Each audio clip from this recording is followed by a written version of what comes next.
마태복음 10장 1절로 4절 말씀을 통해서 예수님의 13번째 제자가 됩시다 라는 제목으로 하나님 말씀 증거하겠습니다. 살아서 누린 천국, 죽어서 영원히 사는 천국, 마태복음 강의의 50번째 시간입니다. 하나님은 사람을 창조하실 때 다른 어떤 피조물과 전혀 다르게 사람은 친구처럼 또 파트너처럼 그렇게 창조하셨습니다. 그래서 사람과 동행하기를 원하셨고 사람과 동역하기를 원하셨습니다. 우리는 세상에 있는 그 어떤 피조물과 전혀 격이 다른 하나님의 친구요 또 하나님의 파트너로 동행하고 동역하는 자로 처음부터 우리를 계획하시고 그렇게 창조하신 것입니다. 성경이 우리에게 이렇게 말씀합니다. 창세기 5장 24절 우리 같이 한번 한 목소리 한번 읽어볼까요? 시작. 에녹이 하나님과 동행하더니 하나님이 그를 데려가심으로 세상에 있지 아니하였더라. 에녹이라고 하는 인물은 성경 속에 보면 특별한 일을 행한 것이 없습니다. 오직 한 가지, 하나님과 300년을 동행했습니다. 하나님 그를 너무 사랑하셔서 그를 죽음을 맛보지 않고 영원한 천국으로 데리고 가신 이 존재가 바로 에녹입니다. 여기서 우리가 하나님이 사람을 향한 뜻이 무엇인지를 분명히 알게 됩니다. 하나님은 사람이 어떤 큰 일을 행하는 것을 원하기보다 어떤 대단한 역사를 이루기보다 차라리 대단한 큰 일을 했을 때는 하나님 그 바벨탑을 쌓거나 또 심지어는 성경에 너희가 대사를 경영하려고 하느냐 그거 하지 마라 이렇게 말리실 정도로 말씀하셨던 하나님이 아무것도 아니고 하나님과 동행하는 삶을 살 때 그를 너무 기뻐하시고 그를 영원한 천국으로 죽음을 보지 않고 갈 수 있도록 그렇게 만들어 주셨다 하는 것입니다. 하나님이 사람을 봤을 때 가장 기뻐하는 사람, 하나님이 사람을 만드신 목적, 그것은 하나님과 함께 동행하는 것입니다. 그래서 성경이 누구를 하나님이 쓰시는가, 누구와 하나님은 동역하기를 원하시는가 이렇게 말씀합니다. 출애굽기 33장 11절 우리가 한번 한 목소리 읽어볼까요? 시작. 사람이 자기의 친구와 이야기함과 같이 여호와께서는 모세와 대면하여 말씀하시며 자기의 친구와 같은 모세와 하나님은 동역하셨습니다. 그 모세를 써서 이스라엘 200만 민족을 이끄셨던 것입니다. 하나님이 원하셨던 사람, 대단한 능력 있는 사람, 그게 아니라 하나님이 친구같이 여길 수 있는 사람입니다. 예수님도 마찬가지예요. 우리에게 이렇게 지금 말씀하시죠. 요한복음 15장 15절 우리 같이 한번 한 목소리 읽어볼까요? 시작. 이제부터는 너희를 종이라 하지 아니하리니 종은 주인이 하는 것을 알지 못함이라 너희를 친구라 하였노니 내가 내 아버지께 들은 것을 다 너희에게 알게 하였음이라. 예수님이 우리를 향해서 너희는 그냥 종이 아니라 무조건 그냥 목적 이렇게 주고 너 이거 해 이게 아니라 내가 너희를 친구로 불렀다라는 것입니다. 그러면서 여기서 우리가 한 가지 더 귀담아 듣게 되는 것은 친구로 불렀기 때문에 종은 주인이 하는 것을 알지 못하지만 친구는 그 친구가 무엇을 원하는지 알아서 그와 동행할 수 있다라는 것입니다. 그래서 하나님이 우리에게 성경을 주신 목적이 이것입니다. 만약에 우리를 다른 피조물처럼 여겼다면 성경을 주셨을 이유가 없습니다. 고양이를 위해서, 개를 위해서, 나무를 위해서 그런 성경은 없습니다. 고양이 보라고 하는 성경, 또 개를 위해서 향한 성경, 이런 거 없습니다. 하나님이 오직 사람만을 위하여 성경을 주셨습니다. 왜냐하면 사람을 향해서는 내가 너와 동행하기 원한다는 거예요. 동행하려면 너가 내 마음과 뜻을 모르는 자가 아니라 아는 자로 함께 해야 된다는 것입니다. 그래서 성경이 우리에게 이렇게 말씀합니다. 아모스 3장 3절 우리 같이 한번 한 목소리 읽어볼까요? 시작. 두 사람이 뜻이 같지 않는데 어찌 동행하겠으며. 하나님의 뜻을 모르는데 어떻게 하나님과 동행하겠느냐 하는 것입니다. 그래서 모든 사람들은 성경을 읽어야 하고 특별히 그리스도인이라면 성경 읽지 않은 사람은 하나님의 목적과 뜻에 이미 위반된 사람입니다. 하나님의 뜻을 알아야 하나님과 동행할 수 있지 않겠느냐. 성경 전체는 뭡니까? 하나님이 무엇을 원하는지, 어디로 갈 것인지 그 뜻을 우리에게 보여주는 것입니다. 성경은 선택적으로 읽는 것이 아니라 안 읽으면 하나님과 관계가 없는 사람입니다. 그러기에 이것은 성경 읽는 거룩한 습관이 날마다 몸에 배어 있어야 합니다. 어느 날은 읽고 어느 날은 읽지 않고 이와 같이 습관이 되어 있지 않는다면 사실은 그리스도인이라고 말하고 교회 나와 있다 할지라도 정확한 의미로는 하나님과 상관이 없는 사람입니다. 어떤 사람 제가 글을 잘 몰라서요. 아니에요. 우리 교회에 있는 분들 중에 몇 분도 글을 전혀 배우지 못했던 분들인데 이제는 성경 통독을 하기 위해서 자꾸 성경을 듣다 보니까 글이 깨우쳐져서 성경을 읽기 시작합니다. 그러니까 어떤 변명과 핑계도 있을 수가 없다는 것입니다. 반드시 성경을 읽어야 되는 이유, 왜 이 성경을 주셨는가? 하나님과 동행하도록 하기 위해서, 하나님의 뜻을 알도록 하기 위해서, 너를 단순한 그냥 너 이거에 저거에라는 로봇가 아니라 하나님과 함께하는 존재로 만들어주기 위해서 성경을 주시고 하나님과 동행하기를 원하셨다는 것입니다. 또 마찬가지로 하나님 우리와 동역하기를 원하십니다. 하나님이 모든 일을 다 해버리시는 게 아니라 우리한테 일을 맡기십니다. 그리고 그 동역의 기쁨을 느끼도록 하나님 하십니다. 성경이 이와 같이 말합니다. 창세기 2장 19절, 우리가 한번 한번 읽어볼까요? 시작. 여호와 하나님이 흙으로 각종 들짐승과 공중의 각종 새를 지으시고 아담이 무엇이라고 부르나 보시려고 그것들을 그에게 이끌어 가시니 아담이 각 생물을 부르는 것이 곧 그 이름이 되었더라. 하나님이 모든 걸 만드시고 난 다음에 그 짐승들과 또 하늘의 새들을 데리고 와서 아담이 뭐라고 이름을 붙이는지 이름 붙여봐라. 하나님이 만드신 거에 대해서 동역하도록 하나님의 파트너로 불러주신 것입니다. 하나님이 이름을 못 붙여서 그런 거 아닙니다. 창세기 1장에 보면 광명이 있는 곳을 낮이라고 하나님이 칭하시고 광명이 없는 곳을 하나님은 밤이라고 칭하셨습니다. 하나님이 이름 붙이십니다. 물을 다 한 곳으로 모으고 그 물이 없이 드러난 것을 묻히라고, 땅이라고 하나님 칭하시고 그 물이 다 모여있는 것을 바다라고 칭하셨습니다. 충분히 하나님이 이름을 붙일 수 있고 혼자서도 일을 하시는 분이십니다. 그래서 하나님은 사람을 만드시고 그 사람과 동역하기를 원하셨습니다. 그래서 너가 한번 이름을 붙여봐라 이렇게 하신 것입니다. 지금도 우리에게 동일하게 하나님은 우리를 동역자로 부르십니다. 이렇게 말씀합니다. 고린도전서 3장 9절, 우리 같이 한번 목소리 읽어볼까요? 시작. 우리는 하나님의 동역자들이요 너희는 하나님의 밭이요 하나님의 집이니라. 우리가 하나님의 동역자라는 것입니다. 그래서 하나님과 동행하고 하나님과 동역하는 것, 하나님과 함께하고 하나님의 친구처럼 하나님과 뜻이 통하고 그리고 하나님의 일의 파트너로서 그 주님의 일하심의 그 기쁨을 같이 누릴 수 있는 사람으로 우리를 창조하셨고 그리고 우리를 불러주셨다라는 것입니다. 그런데 모든 사람들을 향하여 이런 목적이 있었지만 모든 사람들을 다 쓰시지는 않습니다. 준비된 사람을 쓰십니다.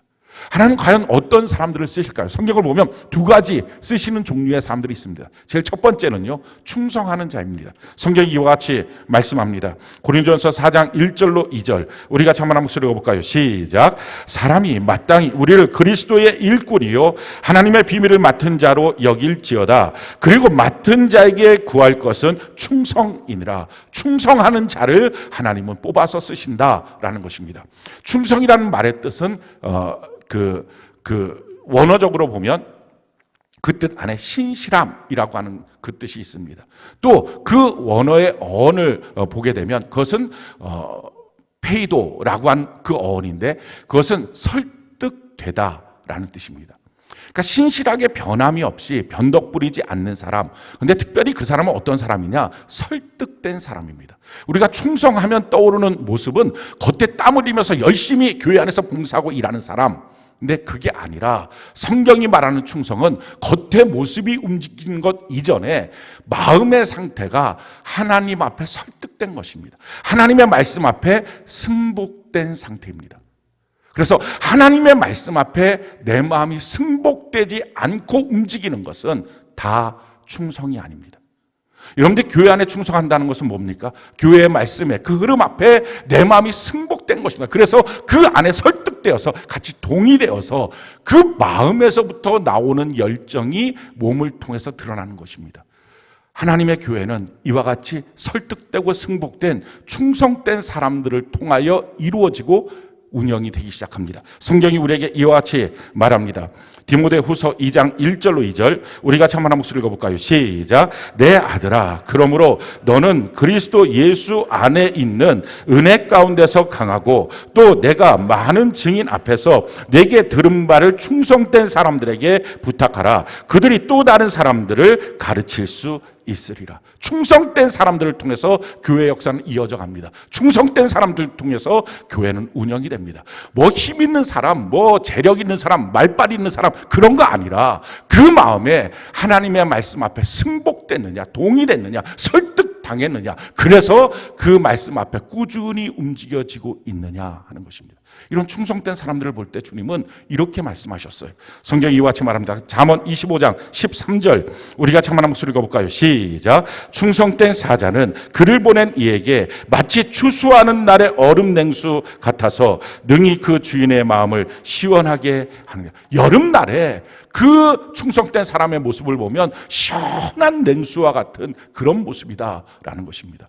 지금 내 모습이 우리 하나님이 봤을 때 야, 너를 보니까 참 시원하다, 내 마음이 참 유쾌해진다, 이런 존재인지, 너를 보면 참 답답하기 그지없다, 이런 존재인지, 창조주이신 하나님 앞에 나는 이 땅을 살아가면서 어떤 모습인지 자기 모습을 한번 살펴봐야 합니다. 자, 또 한 가지요. 주님이 쓰시는 사람의 특징은 지혜롭고 착한 사람입니다. 성경이 우리에게 이와 같이 말합니다. 사도행전 6장 3절, 11장 24절 우리가 참만한 목소리 읽어볼까요? 시작. 형제들아, 너희 가운데서 성령과 지혜가 충만하여 칭찬받는 사람 7을 택하라. 우리가 이 일을 그들에게 맡기고 바나바는 착한 사람이요 성령과 믿음이 충만한 사람이라. 이에 큰 무리가 주께 더하여지더라. 이 둘을 합치게 되면 착하고 지혜로운 사람을 쓰십니다.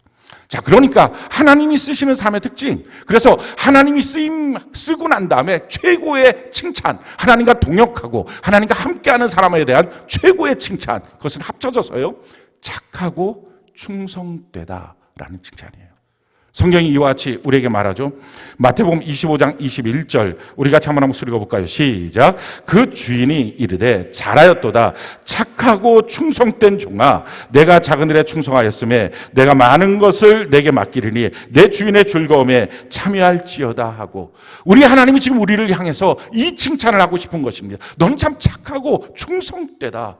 나는 너와 동행하기 원하고 나는 너에게 나의 파트너로서 함께 있기를 원한다. 함께 일하기를 원한다. 나의 이 기쁨 안에 내가 너를 초대하기를 원한다. 주님이 지금 그렇게 말씀하고 있습니다.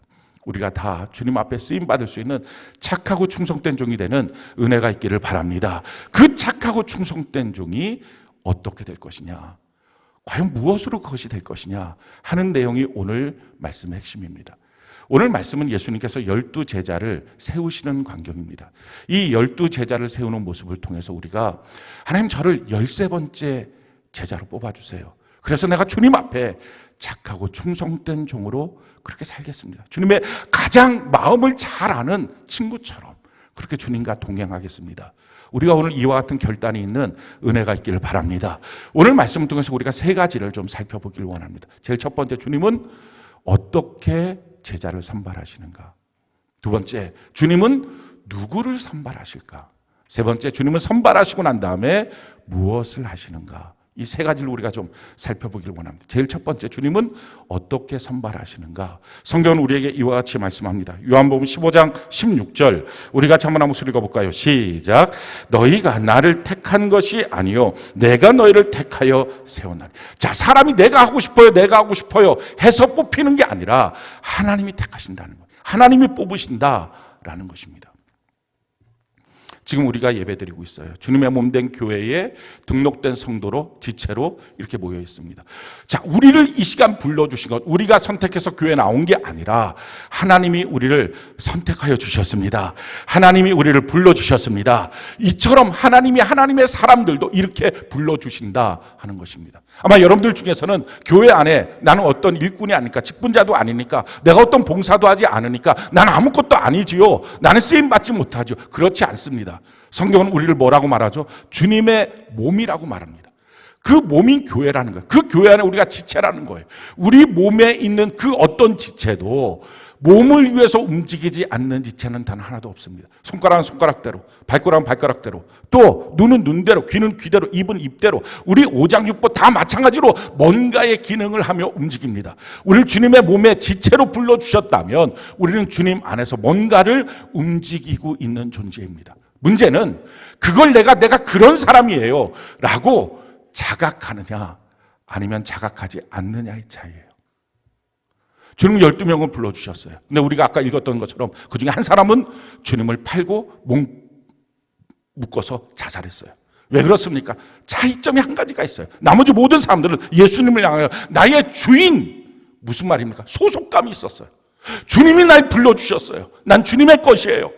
그런데 가룟유다만 유일하게 처음부터 끝까지 나의 랍비요, 나의 선생님, 내가 잠깐 배울 존재이지 내가 주님 앞에 소속되지 않아요 라고 말했어요. 혹시 여러분들 가운데 이 교회 안에 오실 때 내가 잠깐 이 동네에 이 교회가 있으니 그냥 와서 예배 드리는 군집이지 라고 생각하고 있습니까? 나는 셀 안에 그냥 있는 게 아니라 그냥 가만히 있는 거지, 나는 소속돼 있지 않지. 그 사람은 가룟 유다 같은 사람이 될 것입니다. 주님 우리를 불러주셨다고요. 주님이 우리를 선택하여 주셨다고요. 우리가 선택하는 게 아니라 주님이 선택하시는 것입니다. 제자는 이렇게 뽑힙니다. 성도는 이렇게 성도가 되는 것입니다. 내가 선택하는 게 아니라 주님이 선택해서, 그래서 자각하는 것입니다. 주님이 나를 불러주셨어요. 할렐루야. 주님이 나를 이 세중앙교회 몸된 교회의 지체로, 내가 무엇인가, 난 아직 분명하게 무엇을 해야 될지 모르겠지만 주님의 몸된 교회의 지체로 나를 불러주셨어요. 나는 뭔가 해야 될 사람이에요. 하나님 나에게 그 무엇을 해야 되는지, 주님이 나를 어디에 쓰실 건지 나의 눈을 열어 보여주시옵소서. 이 고백으로 주님 앞에 나아가야 합니다. 그러면 아무리 어리석은 제자같이 보였던 사람도, 아무리 의심 많은 제자같이 보였던 사람도 참으로 요긴하게 기독교 역사에 쓰임받는 존재가 되는 것입니다. 더 놀라운 사실은 이거예요.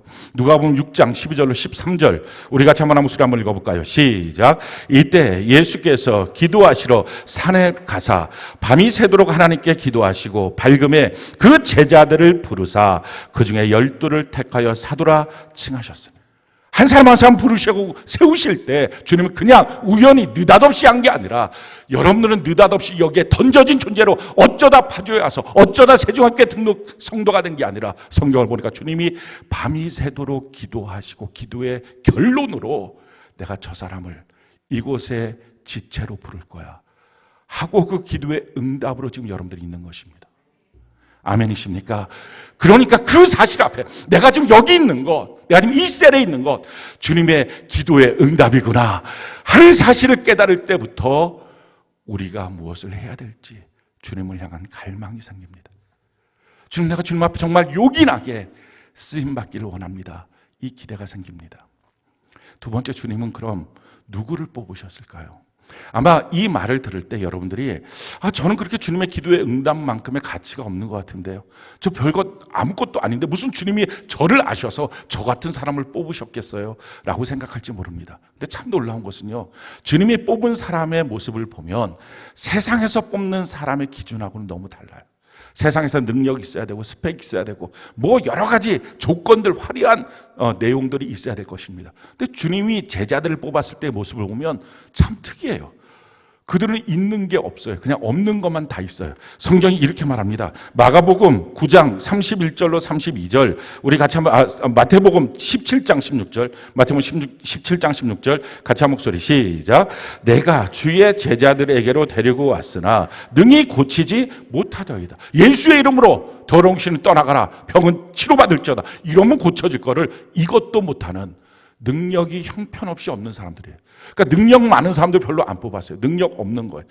이런 상태에서 우리가 자신감 좀 생기잖아요. 하나님이 저를 뽑으신 게 맞다. 능력이 없는 건 맞구나. 자, 두 번째는요. 마가복음 9장 31절로 32절 우리 같이 한번 목소리 읽어볼까요? 시작. 이는 제자들을 가르치시며 또 인자가 사람들의 손에 넘겨져 죽임을 당하고 죽은 지 3일 만에 살아나리라는 것을 말씀하셨기 때문이더라. 그러나 제자들은 이 말씀을 깨닫지 못하고 묻기도 두려워하더라. 자, 예수님이 3일 죽고 난 다음에 3일 만에 다시 부활할 거야 하는 말씀을 하셨을 때 제자들은 이 말이 도대체 무슨 말인지를 깨닫지도 못했어요. 더 놀라운 사실은요, 깨닫지 못했으면 뭘 해야 됩니까? 물어보기라도 해야 돼요. 이게 무슨 말이에요? 라고 물어보기라도 해야 되는데 묻지도 못해요. 왜 묻지도 못합니까?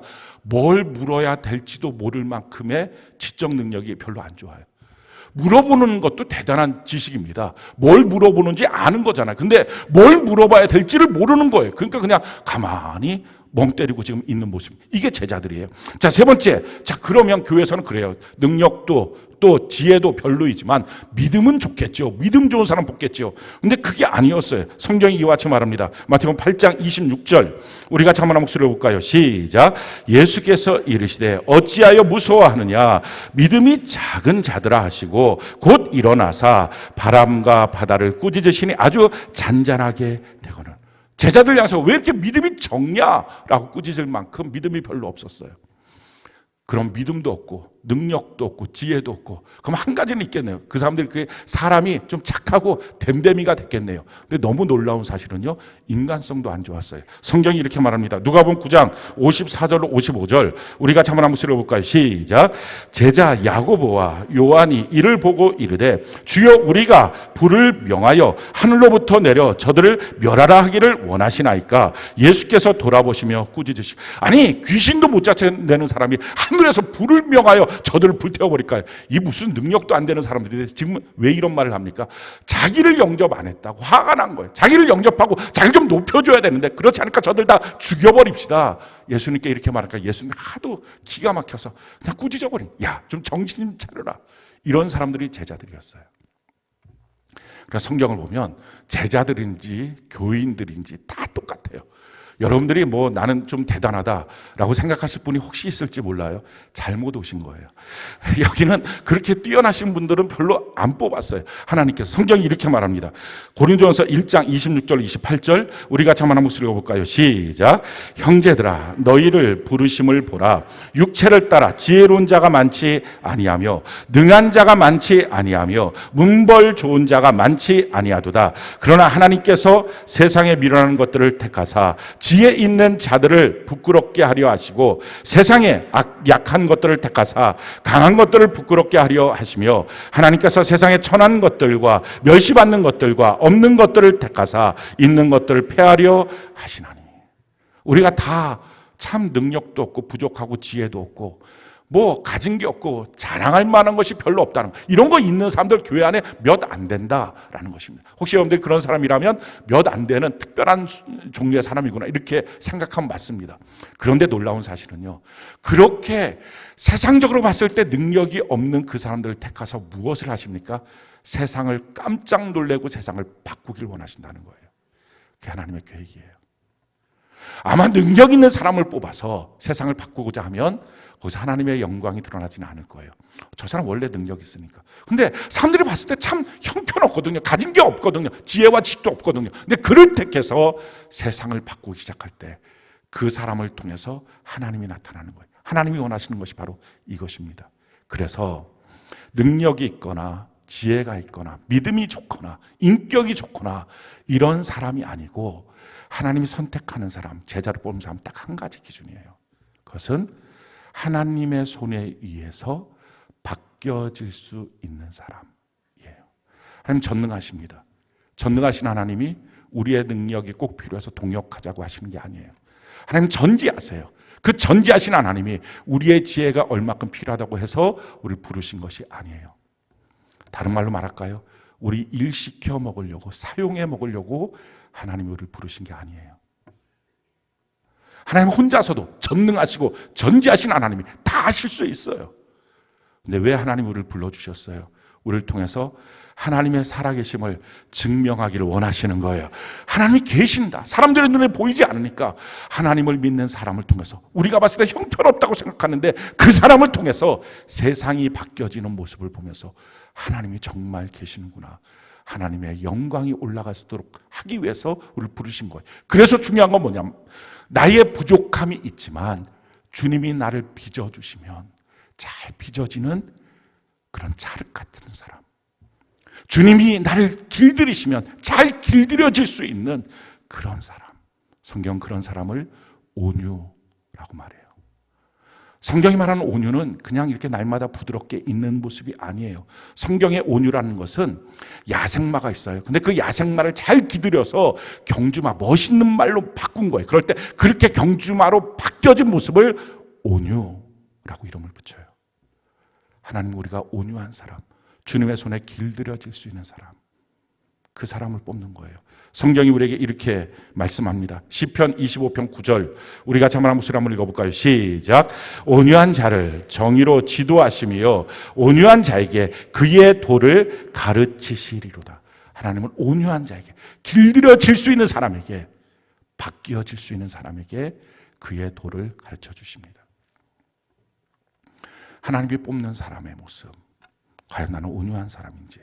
자, 그렇다면 온유한 사람이라고 하는 것, 내 안에 온유함의 요소, 또 온유함이 아닌 요소들 무엇인지 우리가 분별해 봐야 합니다. 예수님이 밭의 비유를 말씀하셨어요. 4가지 밭이 있다는 거예요. 그러면서 다시 주님이 설명하신 것은 그 밭은 사람의 마음이라는 것입니다. 그것은 어떤 사람은 그런 밭, 이런 사람 저런 밭 이럴 수도 있지만 더 중요한 것은 우리 안에 사실은 4가지 밭의 모습이 다 있어요. 그 중에서 3가지 밭, 열매 맺지 못하는 밭의 모습은 내가 제거해야 됩니다. 주님 앞에 열매 맺는 옥토의 모습을 내가 만들어가는 것입니다. 내 안에 열매 맺지 못하는 3가지 밭의 모습이 뭡니까? 제일 처음에 길가예요. 딱딱하게 굳어져 있는 것, 이건 고집이에요. 하나님의 말씀이 떨어졌을 때 그 말씀 앞에 반응하지 않아요. 도리어 그 말씀 앞에 왜 그래야 돼요? 꼭 그런 방법밖에 없어요. 구원의 방법이 꼭 그래요?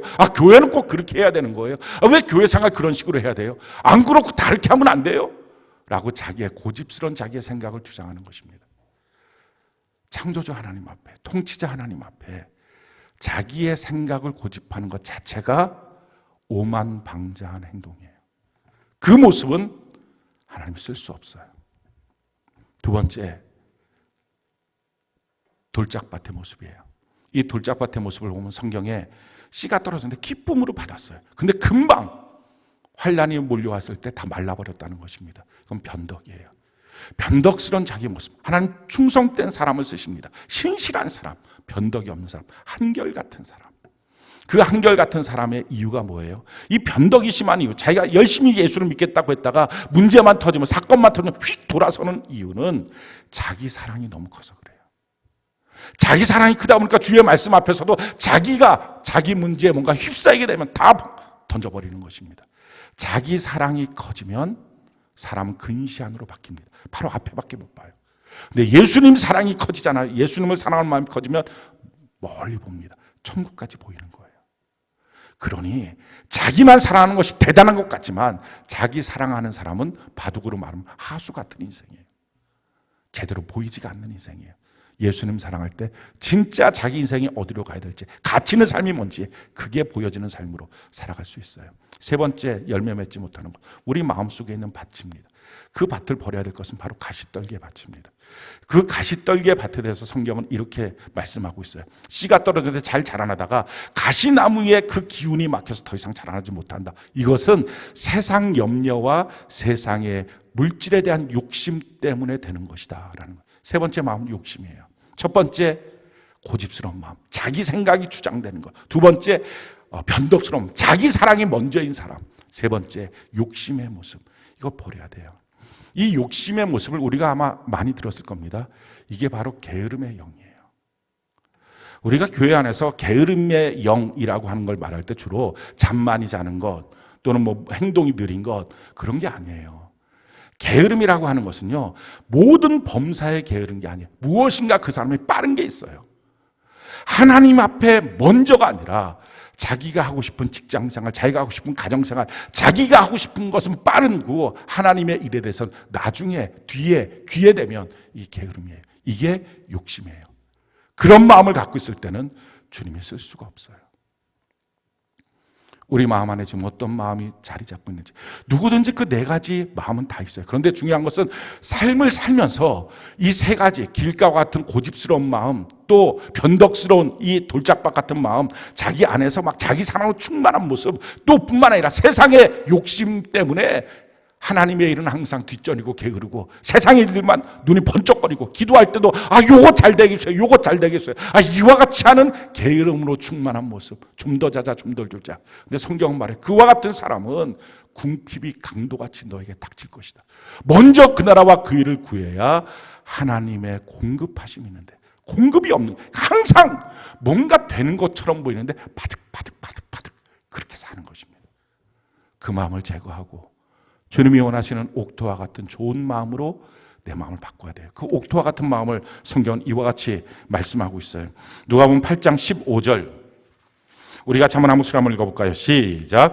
좋은 땅에 있다는 것은 착하고 좋은 마음으로 말씀을 듣고 지키어 인내로 결실하는 자니라. 그래서 하나님의 말씀을 착하고 좋은 마음으로, 지금 여러분들은 어떻게 듣고 있습니까? 착하고 좋은 마음으로 그 말씀을 듣고 인내로 잘 지키는 것, 그 마음만 남기고 나머지 마음을 버리는 것입니다. 그게 충성이에요. 그게 착한 좋은 마음이에요. 그럴 때 주님께서 착하고 충성된 종이라고 우리에게 말씀하시는 것입니다. 주님은 주님의 제자로 뽑고 난 다음에 그를 어떻게 하십니까? 주님은 우리를 막 무엇인가 부려먹으려고 하는 게 아니에요. 여러분들 교회에 나왔을 때 뭔가 막 일을 내가 해서 그 일로 만족하려고 하지 마십시오. 봉사 막 해서 봉사로 만족하려고 하지 마십시오. 내가 뭔가 주목받아서 뭔가 일하는 것으로 저 사람 교회 안에서 참 충성되구나. 그거 아니에요. 겉모습이 아니라 그의 마음이 설득되고 승복되었느냐. 이게 중요해요. 주님 우리를 부르셔서 제자로 부르셔서 무엇을 하십니까? 성경이 이와 같이 말씀하십니다. 마가복음 3장 14절 15절 우리 같이 한번 목소리 읽어볼까요? 시작. 이에 12를 세우셨으니 이는 자기와 함께 있게 하시고 또 보내사 전도도 하며 귀신을 내쫓는 권능도 가지게 하려 하심이로라. 세 가지를 하십니다. 제일 첫 번째, 주님이 제자로 뽑고 난 다음에 함께 있는 것입니다. 여러분들 누구와 함께 있을 때 가장 행복합니까? 정상적이라면 주님과 함께해요. 교회와 함께, 영적 리더와 함께 있을 때 가장 행복한 것이 정상적인 그리스도인이에요. 만약 그렇지 않다면 자기 안에 변질된 거예요. 무엇으로? 고집으로, 변덕으로, 욕심으로. 자기 안에 잘못된 마음들이 커졌을 때 자기가 즐거움을 느끼는 상대들이 변질됩니다. 주님은 주님과 함께 있는 자, 그걸 원해서 뽑은 거예요. 주님과 동행하는 자, 그걸 위해서 주님의 제자로 우리를 선택하고 뽑으시는 겁니다. 두 번째 뭐예요? 전도하는 것. 전파하고 가르치고 치료하는 것. 그래서 우리가 전파하는 것, 복음을 증거하는 것뿐만 아니라 그 안에 서로 가르치는 일들을 하는 것입니다. 그리고 주님 앞에 우리의 연약함과 아픔을 갖고 나아가자고 권면하는 것입니다.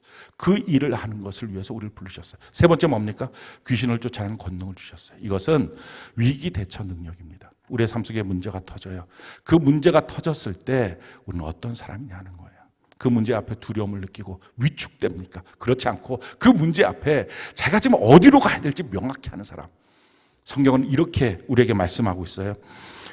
야고보서 4장 7절 우리가 한번 목소리 한번 읽어볼까요? 시작. 그런즉 너희는 하나님께 복종할지어다 마귀를 대적하라 그리하면 너희를 피하리라. 어떤 문제와 사건 앞에 맨날 위축되고 자기 정죄감 느끼고 그런 존재가 아니라 거기서 하나님 앞에 복종하는 것입니다. 마귀를 대적하는 것입니다. 마귀는 내 편 들어주는 거예요. 내 편 들어주는 걸 대적하고 하나님은 말씀 편이 할렐루야. 말씀을 따라서 가는 위기 대처 능력을 키우는 모습을 통해서 주변 사람들이 변화받기 시작해요. 하나님의 기적과 역사가 일어나기 시작해요. 하나님 우리 한 사람 한 사람 불러주셨어요. 그 부르심의 증거가 뭐예요? 지금 여러분들이 여기 있는 거예요. 지금 여러분들이 셀 안에 있는 거예요. 여러분들이 지체라고요.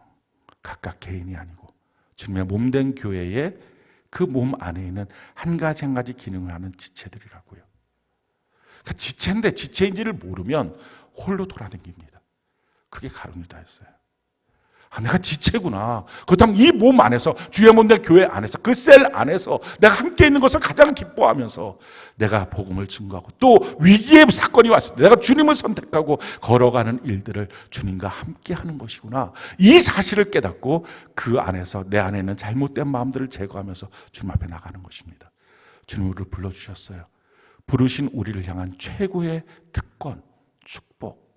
그게 뭔지 아십니까? 그게 기쁨이에요. 그게 즐거움이에요. 우리가 아까 읽었던 말씀 다시 한번 읽어볼까요?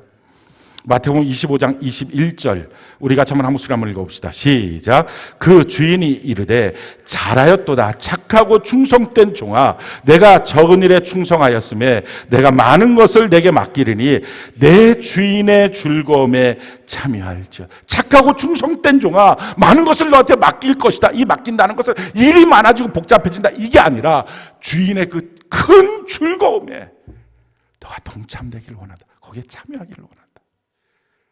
우리 예수님의 그 즐거움에 우리가 참여하는 자로 세워지는 것은 착하고 충성된 주님의 사람으로 우리가 쓰임받기 시작할 때예요. 성경은 우리에게 이렇게 말합니다. 사도행전 13장 52절 우리 같이 한번 목소리 읽어볼까요? 시작. 제자들은 기쁨과 성령이 충만하니라. 기쁨이 충만한 상태. 365일 24시간 그 기쁨이 충만한 상태. 세상이 주는 즐거움도 있어요. 옷 한 벌 사면 3일 정도 좋습니다. 차 한 대 사면 한 달 정도 좋아요. 집 사면 한 6개월 정도 기분이 좋아요. 퇴근이 빨라지잖아요. 집 보려고. 퇴근 맨날 늦었던 남편도 새로운 집, 자기가 마음에 드는 거 사면 퇴근이 빨라. 근데 그거 6개월 이상 안 가요. 6개월 넘어서도 계속 집을 보면서 너무 좋다, 너무 좋다. 약간 이상한 사람이에요. 결혼해요. 결혼하고 나면 3년 정도 갑니다. 그 다음에는 그냥 정으로 사는 거예요. 그게 뭐 뜨겁고 짜릿짜릿하고 이런 건 없어요. 사람을 향해서도 그렇습니다. 근데 너무 놀랍죠? 근데 이런 세상이 주는 즐거움의 특징은 그것이 없어질 때 상처는 더 커요. 제가 아끼던 차 기스 한번 나봐요. 차라리 팔아먹고 싶다 이런 마음이 들 만큼 속상해져. 이게 이상하죠? 그 정도도 아닌데. 그러니까 이런 모습처럼 세상에 주는 것은 바깥에서 오는 즐거움은 계속적으로 바깥에서 자극을 받지 못하면 즐거움은 소멸하고 짜증나고 괴로워져요. 근데 하나님 주신 즐거움 그건 바깥에서 오지 않아요. 내 안에서부터 와요. 할렐루야. 하나님 앞에 인정받았다는 그 즐거움. 하나님 앞에 내가 쓰임받고 있다는 이 감격을 마음속에서부터 느껴요. 그래서요. 혹시 여러분들이 짜증나거나 화가 나거나 속상하거나 슬픈 마음이 왠지 모르게 계속 있다면 쓰임받지 못하고 있는 증거예요. 쓰임받는 사람의 놀라운 축복, 특권은 계속 즐거워요. 안 좋은 일이 생기는데 내 마음의 즐거움이 그것을 이겨요. 이 특권이에요. 사랑하는 성도 여러분, 주님이 지금 우리를 이 땅에 태어나게 하신 이유, 그냥 태어나서 우연히 던져져서 사는 거 아니에요. 주님은 나와 동행하기 원하시고 주님은 나와 동역하기 원하세요. 그러기 위해서는 아무나 그냥 제가 할게요라고 자기가 손들어서 되는 게 아니라 마음밭이 준비돼야 돼요. 우리 마음속에는 욕심이 있습니까? 고집이 있습니까? 우리 마음속에 변덕스러운 그런 자기 사랑이 있습니까? 주님과 함께 있는 것이 싫어지고 있다면 그런 것들이 있다는 증거예요. 전도하러 나가는 발걸음이 항상 무겁습니까? 아니, 나하고 상관없다고 생각해서 하지도 않습니까? 예수 믿은 지 5년, 10년이 되었지만 나는 전도 한번 해보지 못했어요. 이런 사람입니까? 또는 문제와 사건이 터지면 그 문제 앞에 매몰됩니까? 그냥 온통 문제 앞에 매몰돼서 하나님을 향해서 원망하고 교회를 향해서 원망하고 그렇게 하면서 자기가 무엇을 해야 될지 모르고 전전긍긍합니까? 지금 쓰임받지 못하고 있다는 증거예요. 오늘 주님 우리를 쓰시길 원하세요. 우리가 이미 이 자리에 있다는 것은 주님이 나를 13번째 제자로 선택하셨다는 거예요. 이 사실을 내가 자각하고 내가 이제부터 주님께 쓰임받을게요. 지금 내 안에는 마음에 더러운 것, 악한 것들 이거 제거하고 주님께 나가겠습니다.